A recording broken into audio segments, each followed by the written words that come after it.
welcome to the CADimensions 3D printing podcast. This is episode number... Oh, are we keeping track? Can we give up on trying to say which episode I keep trying to say what episode it is. We've done more than one episode of this, so if you want to, you can go back and watch the old ones. And here at CADimensions, we want to empower engineers and designers everywhere with the best tools possible so that they can in turn go impact the world and do cool stuff. We think this podcast is just a small way that we can keep everyone informed on what's happening in the relevant manufacturing and technology in our spaces. World. Yeah. My name is Adam Fosnot. I'm an engineer here working on the 3D printing team.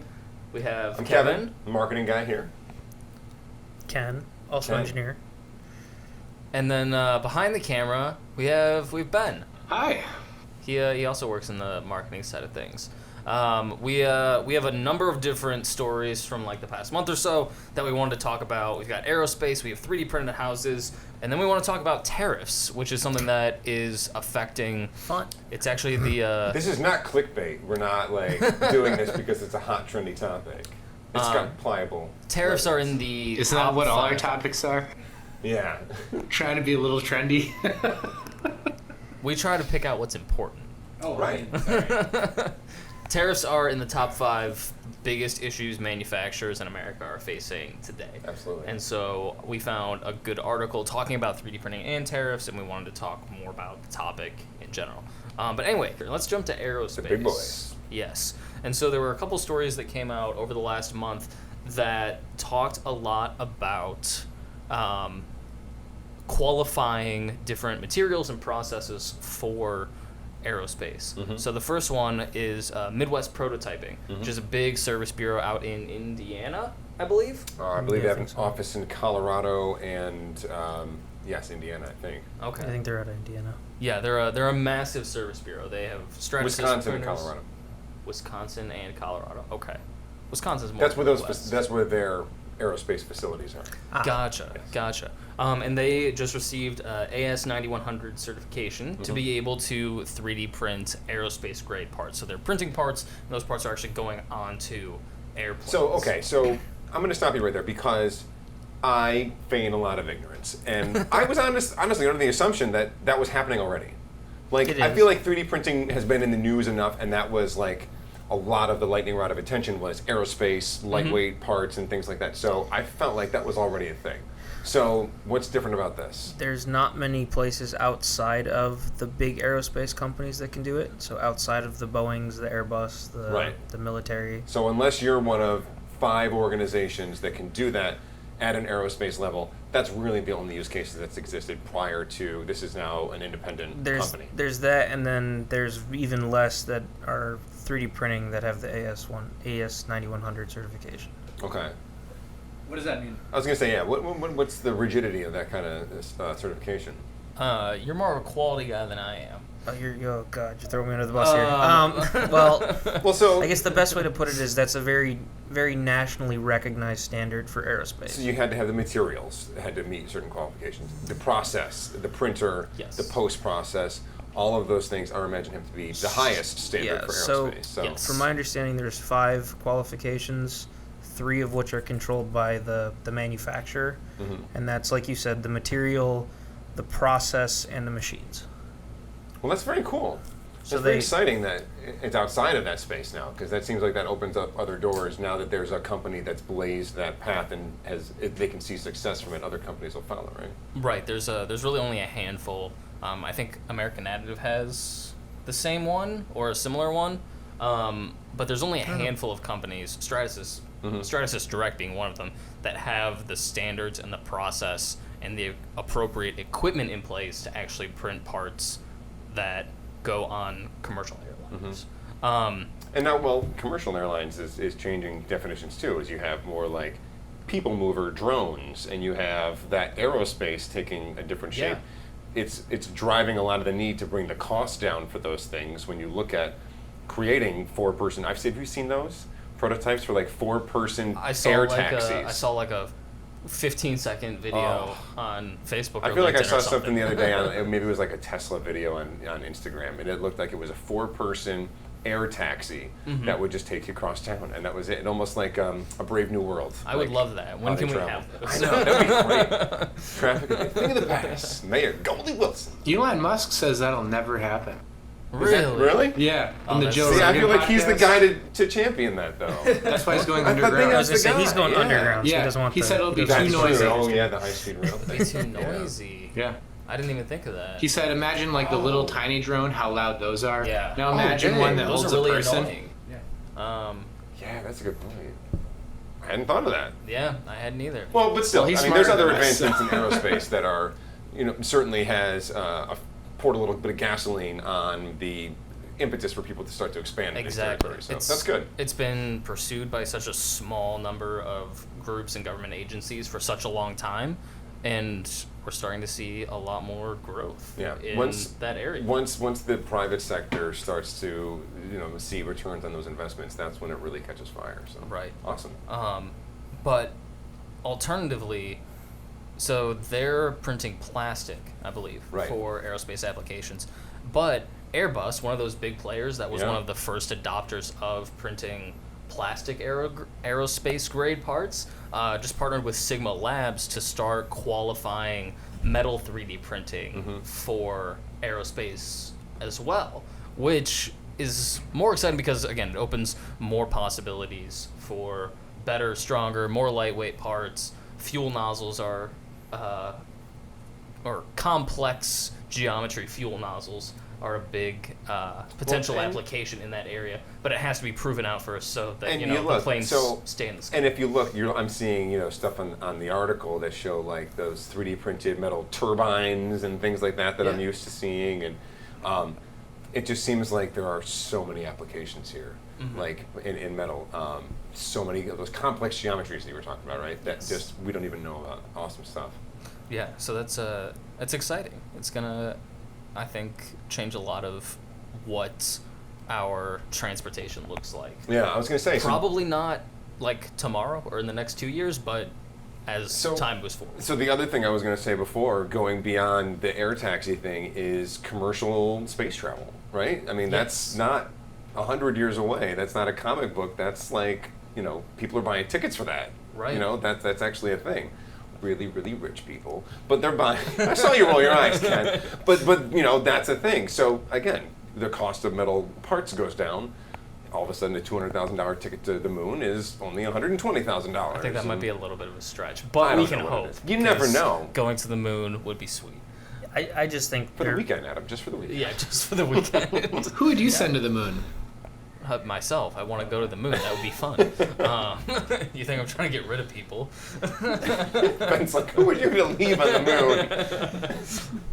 I don't know how much, I think it's going to be more just simplifying what they're doing now. Okay. So, when you look at the classic GE example, they're not changing the design, they're just essentially eliminating large amounts of the assembly and manufacturing process. So taking costs out of it in other ways, basically. Okay. But still, if that frees up monies to invest in other areas and explore future possibilities, I think it's cool. We can dream, damn it. Are you saying that we can expect a future where I can buy a ticket to the moon for like $10? They're talking. Look, this isn't science fiction. I'm not saying $10, but yeah, this is what they're shooting for. That's Elon Musk's goal. Why do you have a returnable rocket? That's what they're It's all shooting about for. lowering those space costs. But There's a space force. Don't know if you know. We're safe out there. So everyone else is taking this seriously. Adam. It's about time you do. It's about time, Ken. Let's talk about things that are here on Earth Sure. for the next topic here, and that is 3D printed houses. I found two main articles, one of which is actually in New York State, which is pretty cool. We keep talking about 3D printed houses. I know, and Because everyone keeps reading about it. Because people keep doing if stuff people would with stop it, right? talking about it, we could stop Or talking quit about making it. them.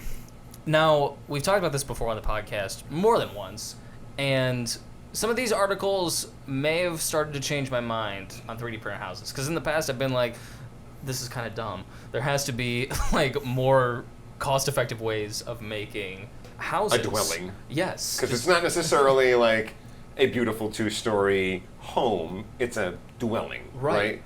But in Dubai, they have a goal of having a quarter of their houses or buildings 3D printed by 2030.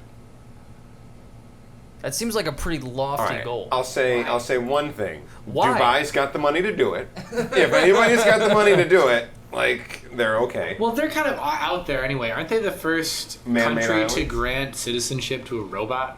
Probably. They like being at the leading edge of things. Except for women's rights. Ooh, let's keep that in the podcast for sure. Keep that in the final cut. But you ask why they want to be like involved in 3D printing houses, and that's actually the name of the article, is why Dubai wants to become a 3D printed city. And so some of the evidence behind that is that there's a firm that estimated that 3D printed construction will be a $40 billion industry by 2027. All right, And that was so surprising to me, because so far I haven't seen anything that like really impresses me in this area. All right, I don't know how we get this link, but we got to share this link to this article on the video, because it's a very, very stark contrast for me. We've talked about this on a number of episodes now. Before, when we talked about this, it was like barracks, and it was like cold stone structures because it's poured concrete, and it was bare bones, institutional looking, right? Right. These concepts, I mean, they're concepts, but are like, this is an aesthetically pleasing home. Like, this is really, and then there's a few that are constructed. I mean, you can see that. I'm like, that's actually like, when you look in major cities and you see tiny homes and people live in those stupid things, there's nothing different than this. This is just made out of stone instead of, instead of a shed you get from Home Depot. Right. But I could see that. That's actually a really, when you put it in an application like this, I guess it took me a minute to get the visual connection, but Right. that's kind of cool. I'd like to know how they can put rebar in it and make these things not just That's crumble. a good question. That's a very good That's question. a great question that we actually have an article on. So Fabaloo, silly name, but really reputable 3D printing blog out there. I was going to say, there. Also published an article on how do we reinforce these concrete 3D printed structures, because concrete, as strong as it can be, in most applications at a large scale needs reinforcement of some type so that it doesn't crack over time. So one of the material properties of concrete is it's strong, compact, but when you stretch it out over a long, it doesn't hold up to the tensile strength, so the rebar reinforces that. Right. That was what I knew about engineering. For the record, I am not an engineer. No way. You did great. Great. If that wasn't already clear. But the 3D printing aspect of concrete is pretty simple. It's just a normal 3D printer kind of scaled up in concrete instead of plastic. But when you start to say, okay, well, then how do we insert rebar strategically throughout this whole structure intelligently, that it gets a lot more challenging, a lot more difficult. So I'm seeing this on the article that you sent, and from what it looks like, you lay rebar, in a horizontal or vertical orientation, and then it looks like you pour the concrete around it. Okay. So that you lay a rebar structure and then you reinforce it as it lays concrete and fills it in, basically. So the rebar is your infill, and you're just kind of working around it. That's what it looks like. Interesting. I think this area is still has a long way to go. Sure. But okay, again, proving me wrong here compared to what we've said on previous podcasts. There's a company in New York in Patchogue. Patchogue. That's how you say that. Patchogue. I have my dumb Midwest pronunciation of New York things. Everything on Long Island sounds Oswego. very Native American. Oswego. Took me forever to figure out how to pronounce that. How did you say it? I said Oswego. Right. So for a long time. So here's the irony. Here's the irony of it. The supreme irony is everybody in Oswego, if they're saying it quickly, says Swego. Really? And everybody who doesn't live in Oswego calls it Oswego.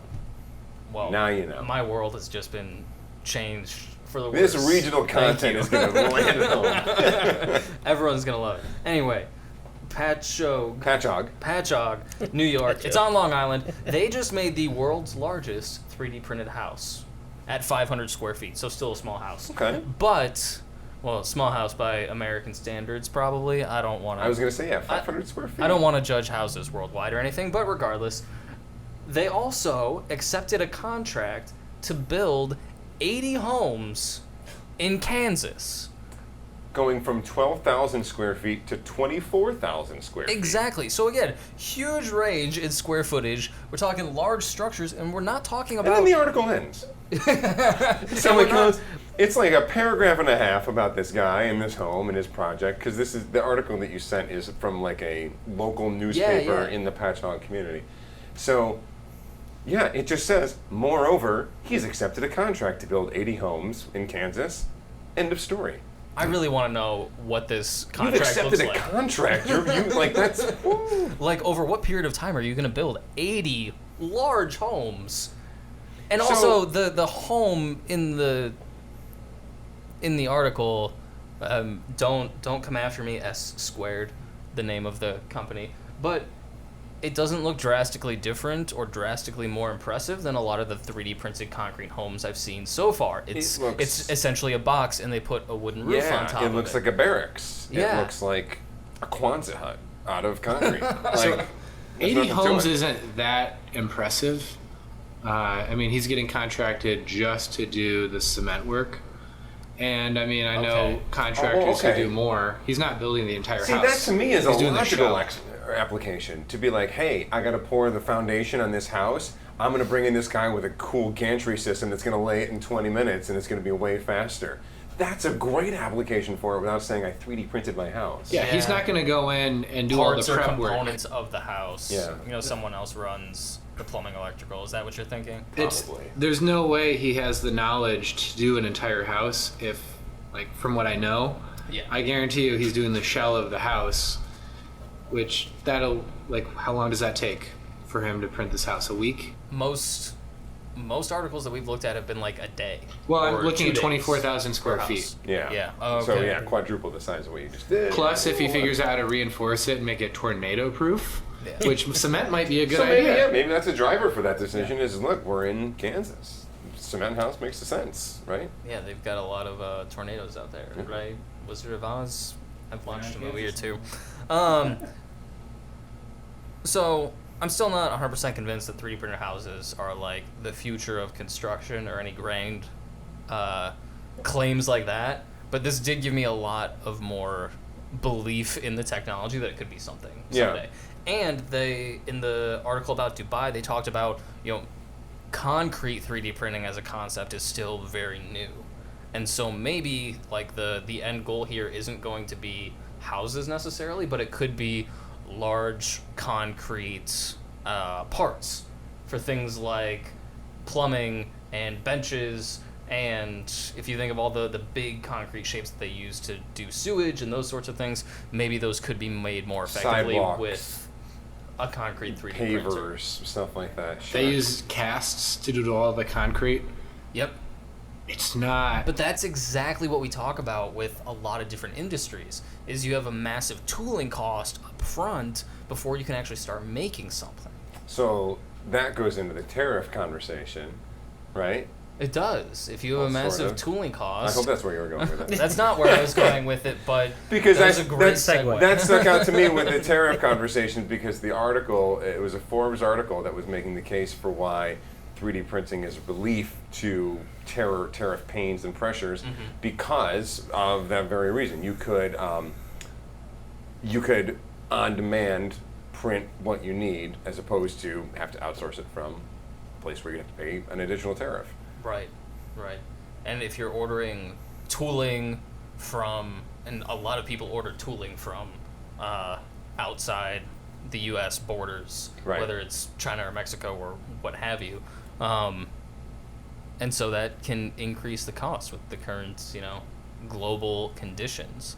Ken, what do you think about this? I wrote down a couple like main points that I thought, but we haven't had a chance to talk about this yet. So what do you think? No, I was mainly reading the quotes from some of the experts they went to, but like you said, they were mainly talking about avoiding import and export fees. There's no fee to send a file across borders. That was what it was. That was the Yeah. thank you.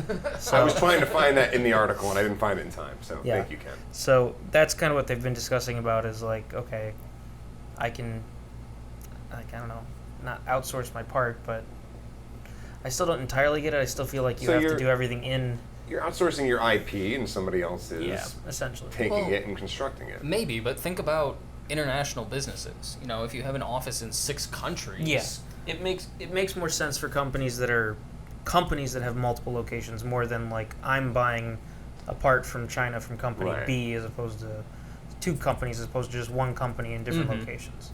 There it makes a lot more sense. Right, and so say you have a part and you need that part halfway across the world. Instead of waiting for the part to be made locally, sending it over there, dealing with the import, export, fees, shipping times, all of those things, you just send the file in an email and it's done. And they print it there. And they print it over there. Yeah. And so that can be a huge cost savings. Not to mention, another point they made in the article is the expensive inventory. Right. And so if you need replacement parts for your earth diggers, that's the right name for it. Yeah, like a backhoe. Yeah. You know, construction An earth equipment. mover, sure. If you make construction equipment and you have offices in multiple countries, Caterpillar. Sure. That's just a brand. Just why not? They make construction equipment. That was the first thing I could think of. John Deere. I don't know. Not necessarily. Anyway, you have facilities in multiple countries. You need replacement parts to be able to send out to your customers in that country at a quick notice. All of a sudden, that means you might have a warehouse in that country full of millions of dollars of inventory, a lot of which is just sitting there collecting dust just in case you need it. And that can be a big financial strain on a business. You can kind of flip that on its head when you just have a digital inventory of parts on, a company's server, and whether you are in the United States or Mexico or China or Germany, whoever needs a replacement part for a customer in that country can just download it, print it, and send it to the customer. Makes a lot of sense. Doesn't it? Because it has the potential to, as this continues to grow and as that notion becomes more adopted and people start to do that, it's going to make our cost to buy things less expensive, right? I mean, that has the potential to really change a lot of key aspects about the economy and how we know manufacturing to work today. When you look at how the government reports on durable goods sales and inventories and things like that, they look at those numbers to say, here's how healthy everything is. If you take out a component of that changes how a lot of those things are factored and could change a lot of things, ripple effect, I guess I'm saying, right? Yeah. So it has unknown ripple effect in the economy and not just ours, the global economy. No, you're absolutely right. I like to think about it think about why warehouses exist. Right. Because you don't have manufacturing capability for all products everywhere. Yeah, I've got to make a bunch of this and that's for when I need it it's because been I have more, no option. It's been more economical to localize your manufacturing and then distribute your warehousing. And it's not like we don't know this. I'm pretty sure Yeah. Toyota did this, and it was called just-in-time inventory, and everybody said this is right, and this is the way manufacturing needs to go. So this is just finally getting to the point where I can say, I need this just now, and I can make it just now. Not I need this just now, and I can get it in 2 to 3 weeks. Well, the other part of it is having a machine that can make many different things. So I don't need to have, in Toyota's case, I don't have to have a whole factory in every location. I can have a few printers and be able to produce 85-90% of my replacement parts. And so the article also mentioned a lot of startup costs that go into. There's a barrier to entry to be a manufacturer, a metal manufacturer that is going to be in the supply chain for the government. A lot of red tape, a lot of loopholes, a lot of I've got to spend millions of dollars on this stamping machine, on this roll forming machine, whatever it is, a punch. God only knows. All of these things are millions of dollars, hundreds of millions of dollars. Machines the size of this room, bigger, and in replacement of that, you could have a wall of 3D printers that do the same damn thing. Right. Or they don't do the same thing, but they get to the same result. They accomplish the same need for that component or that assembly. Right. Yeah. Sorry. Objective Fine-tuning your words. You're right. Fine-tuning your words That's there. okay. I think a lot of what this plays into is the supply chain of businesses making things is changing, and it's changing very quietly. And I feel like in 10 years, 5 years, 20 years, whatever it is, we're all going to wake up and be like, oh, wow, everything's 3D printed. It's like do you remember the last time that you He used a cell phone with buttons. Oh my gosh. I had a That's a terror. That's not. I had an that's not LG the best V2. example. That's what I remember. That was the last one. Right, but what year was that?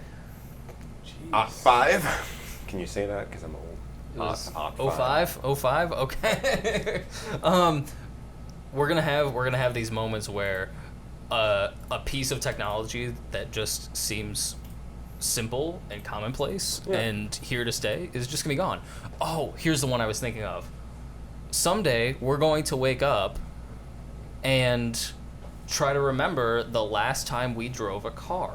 Don't you dare say that. Sorry, Ben. I know you're very tied to driving. I've gone down this road a lot of times already because I've got an 8-year-old and a 5-year-old, and I think to myself all the time, they're never going to lick a stamp. They're never going to open a phone book. They're never going to hear the phone ring in the house and run to answer it, or use a payphone, or they may never drive. My son's 8. He may never drive a car. They may never drive a car. They may never. This is a weird one that I just thought of. They may never hear a doorbell. Yeah. We don't have a doorbell. We don't have a doorbell? What? They've never heard a doorbell. No, my in-laws have a doorbell. They've heard one, but we don't have one. Right, but I remember like when I was a kid, the doorbell rings, you run to the door, you look out the window to make sure it's not a stranger, see if like it's your friends. Yeah. No, if you don't But have my now- number, you're not going to You're not ring getting the in bell. my house. Yeah. No. Exactly. All of these things that are slowly going away, and looping this back to 3D printing, someday we may wake up and just be used to going to our grocery store and pulling a 3D print out of a vending machine and just being like, oh, this is a product that I just ordered 2 hours ago from my laptop. Mm-hmm. And it'll just seem Here's my new mouse. normal. Here's my new or trackpad, whatever. Yeah. Widget, whatever. And it'll seem so weird that back in the day, people used to make pieces of metal and then melt plastic and then squish it into that metal. You mean I used to have to run this bit over the top of this to trim away all these metal shavings? Going down Get this to road. just this little thing. We might have protests with robots holding signs saying, robot rights, You're right. less hours. We could. This is an episode of Futurama all of a sudden. Supply chains are changing, and they're changing quietly, is kind of my point here. And we've been doing a lot of research in a couple of these areas lately because we have events coming up along the lines of addressing industry challenges and looking to the future of manufacturing and specific impacts that Industry 4.0 is going to have on those industries. Did I say that correctly? Close enough. Okay, you're doing most of the presentation, so I wanted to make sure I didn't misrepresent what we're what we've been Events working coming up. on. We will be in Philadelphia in our office in Devon, Pennsylvania on September the 11th, and then we'll also be in Long Island with a date or a location yet to come on the 12th. Check our website, CADimensions.com, for more information. Hey, do you have any good news to share? We do have good news, Ben.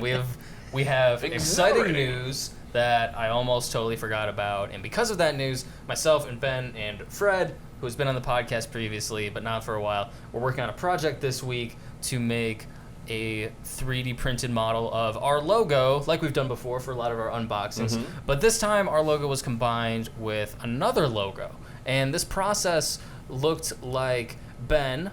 The first step was making an Illustrator file, And correct? Ben's background is graphic design, so we said you have the logo files of both of these things, and he constructed an image. Right. Ben, our graphics expert, made a logo of ours combined with another one, and then he sent that over to Fred. Fred took that Illustrator file, put it into SolidWorks, made a model from it, sent it over to me. I fixed just a couple things to make it more 3D printer friendly, and then we were able to 3D print it. And we did this because CADimensions recently merged with Unitech out of Connecticut, and so we are adding a handful of employees to the CADimensions family, and we are adding to our territory and our customer base, which is very exciting because we want to help as many people as we can have the best tools possible. And very excited to bring some of the different things that, easy talk, guys. Very smooth. Very eager to bring some of the new and exciting things that CADimensions does, some of the different products that we sell Right. and technologies that we work with to a whole new group of people. And I think it's been really exciting. Right. So Unitech has only been a SolidWorks reseller for a long time, but because we have It's a slippery print. I will give you that. We cannot hold on to anything. So I've it's dropped original. this about 10 times already. Did you? It's very durable material. So that's what it looks like. Don't We're- get my face. We're excited to bring 3D printing through Stratasys, through Desktop Metal, scanning through Smart Tech, and Tulip, baby. manufacturing Yes. excellence and optimization via Tulip to a whole new group of people. Plus That's all so of far. our service bureau work and consulting and Yeah. things like that we do. We're busy people, folks. We do a lot. All the stuff that we do. Anyway, is it okay to wrap up now? I'm not. That's all the things we have to talk about. Okay. Wait. Yeah, we're good. My name is Adam Fosnot. We have Ken. This is when you say your name. Oh, okay, Ken. This is Ken Postal, and Kevin we Keefe. have Kevin Keefe and Ben. Thank you for watching. If you enjoyed watching this, leave a comment below telling us what your favorite 3D printing story that we covered today was. Have a good day. Have a good day. So long, everyone. Oh, I just ran out of battery. Oh.